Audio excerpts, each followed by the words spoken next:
Hey guys, welcome back to my channel. If you're new here, my name is Erin and I do mostly budgeting videos like the one you're about to see here.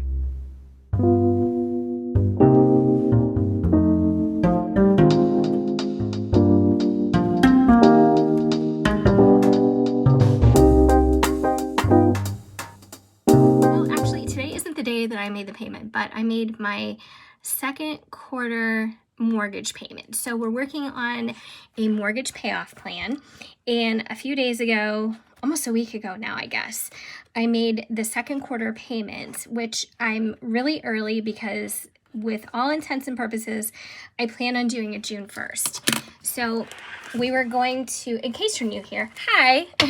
Before I get into that, hi, how are you guys? I'm just like jumping right in. I'm like all business because it's late and I told myself you cannot put this off another day, like get it together. So what I did was I made my second quarter mortgage payment. And if you are new here, my husband and I were going to sell our house. We had plans to sell our house. And we decided, because of the market situation, and although it's, you know, it's a seller's market, we would also be in the buyer's seat as well. And that wouldn't have worked out so well for us at this time.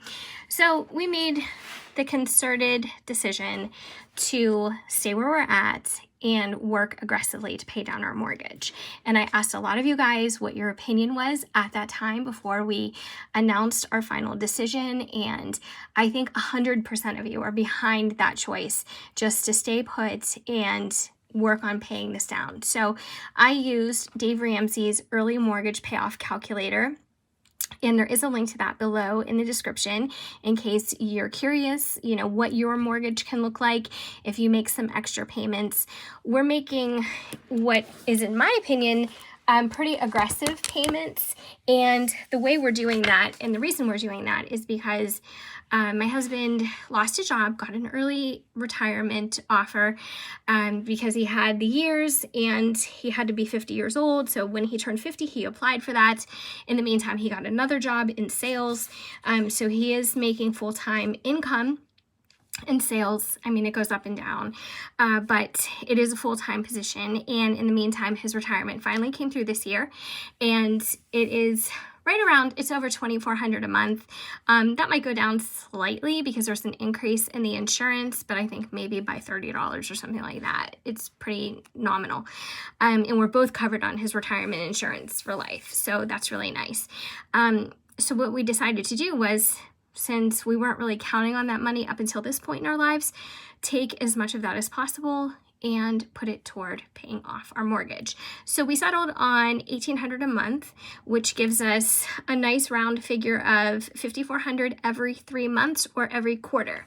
So as you can see here, we paid down $5,400, and I did that prior to March 1st. I did that in February. This is my scribbles. I need to redo this, but that was my first. And then for June 1st, that was going to be quarter two, another $5,400. But since I had the money, I thought, you know what, let me just get it out of the way now, because we also made a pretty big purchase in a swimming pool, and we need to pay that off before they break ground, or it's not an indoor pool, or indoor.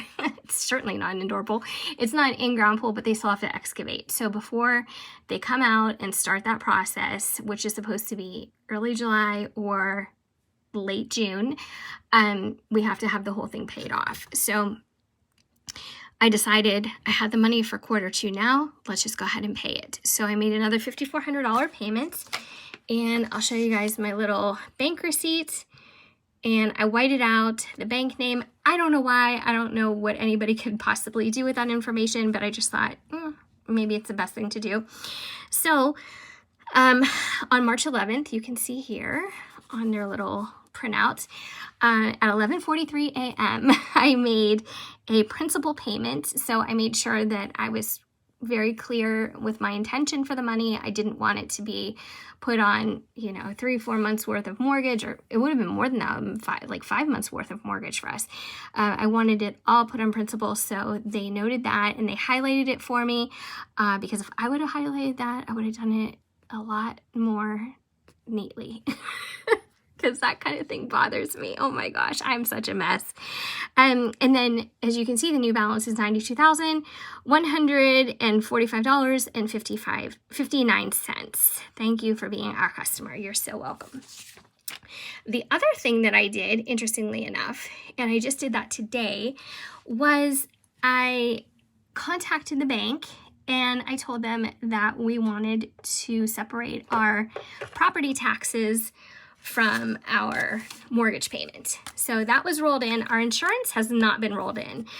We've been paying that since the get-go, practically, on our own. So I called them and talked to them on the phone, and they said they would have to review our account to make sure that they could do such a thing.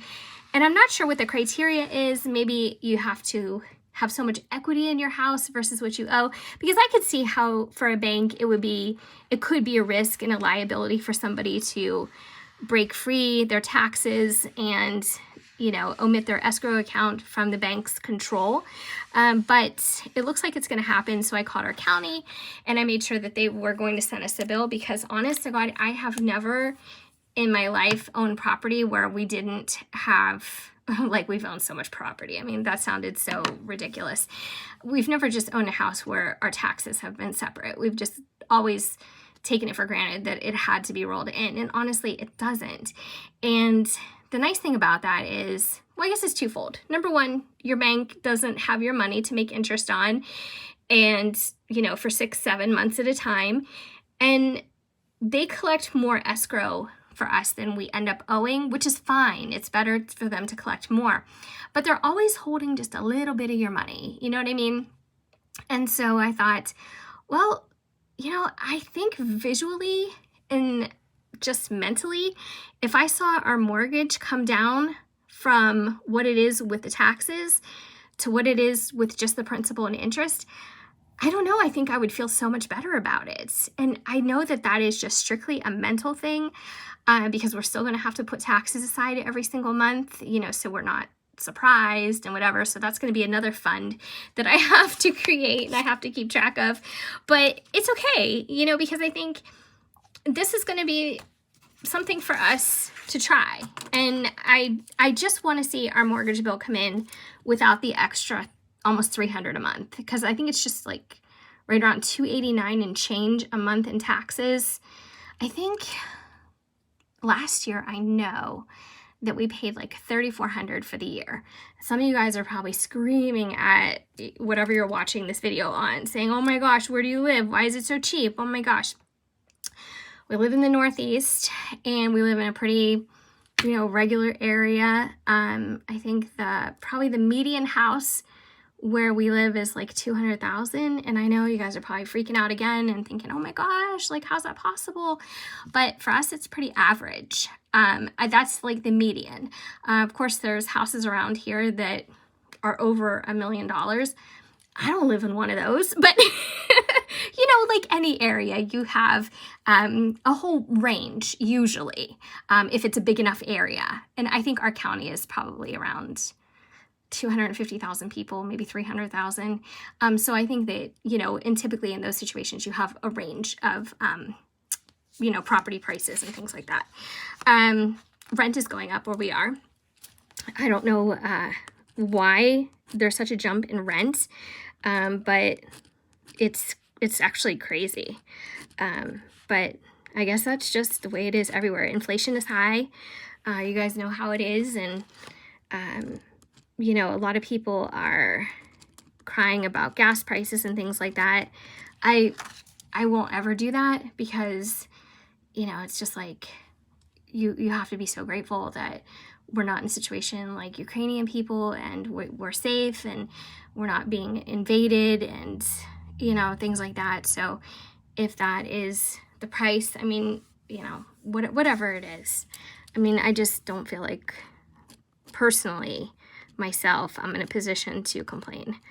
But I think things will come full circle. I think they'll come around again. Do you guys think so? I don't know. Maybe I'm being naive. I hope so. I hope things even out a little bit. But we'll see. We'll see how it goes. So anyways, $5,400. So that brings me to a total of paying down in 2022 an additional $10,800 on our mortgage. And you guys might be wondering, well, it's only March and you said you're getting about $2,400 a month from your husband's retirement. That sure doesn't give you an extra $10,800. You're right, it doesn't. We had some back pay that he received, and I was able to use a lot of that for Q1, and you know, I just made things work. I'm always shifting things around a bit and, you know, making things work as best as I can. So, and I'm pretty transparent. I'm transparent on my channel, so in case you are new and this is the first time you're tuning in, you're always going to get real numbers from me. Sometimes they're not going to make any sense because my math sometimes is way off, especially the whole time I couldn't find my calculator. That was hysterical. But I'll always give you the real deal and all the details, all the real numbers, because I think that if you're following along on somebody's budget journey, it just makes the most sense to do it that way, just so things make sense as you're watching. And a lot of people are in the same boat. You know, there's a lot of people who have the same income as we do. There's a lot of people who have more, a lot of people who have less, a lot of people who have been in debt like we've been. We've been in debt so many times over, but it's been a while and we've been really good about it. So I'm happy with our progress and that we're trying to keep that at bay. But yeah, so I have my sinking funds here, which I need to update just slightly, I believe, but I also want to put this into this crinkly little sleeve, and I'm gonna fold it, and it's gonna make this wallet fatter, I know, and that's probably not good, but you know what I couldn't find? Because that's the story of my life. I'm so scattered. At work, oh my gosh, I know what's going on all the time. At home, I'm like, oh, where did I leave? I don't know, anything. Like, I lose everything. But I lost the first receipt that I had. And I know it's here somewhere, but I was like looking through my wallets and stuff, and I'm like, where the heck did that go? But what I want to do, even though this isn't a sinking fund, it could be. So what I want to do moving forward is I was putting my extra mortgage money in here. This is an envelope I made a long time ago, and it finally gave way.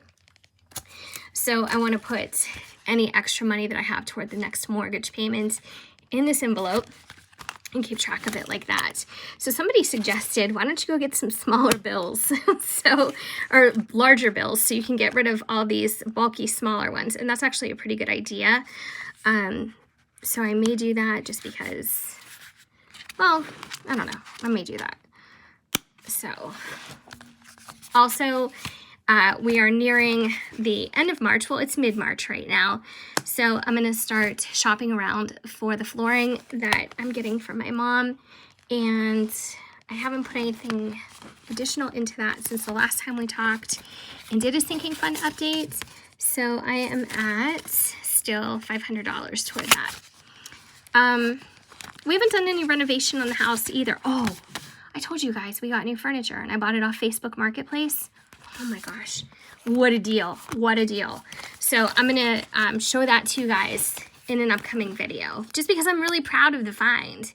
And for a few $100s, we got an entire dining room worth of furniture, and I'm thrilled because it's something that we really needed, we really wanted, and we do use it a lot at holidays and when we have friends and family over, and I did not want to pay the prices. And I didn't want to wait the wait because I was looking around. You know, I do a lot of internet shopping, window shopping, more looking. So I went to a couple furniture stores, and the prices, everything has increased in price. And the waiting times are still crazy. Like, it's still looking like the end of the year. They make no guarantees for anything. And I don't know if they're still blaming it on COVID or just lack of inventory. I'm not sure. But I'm like, oh my gosh, I don't want to buy something now and wait, you know, possibly a year for it to come in and pay more than we should have paid 2 years ago, you know, so I was really happy to get this secondhand set. And I'll tell you guys all about that in an upcoming video. But thanks for watching. I hope that you guys aren't too upset with me because my upload schedule has been crazy inconsistent. But I'm working on a new content schedule.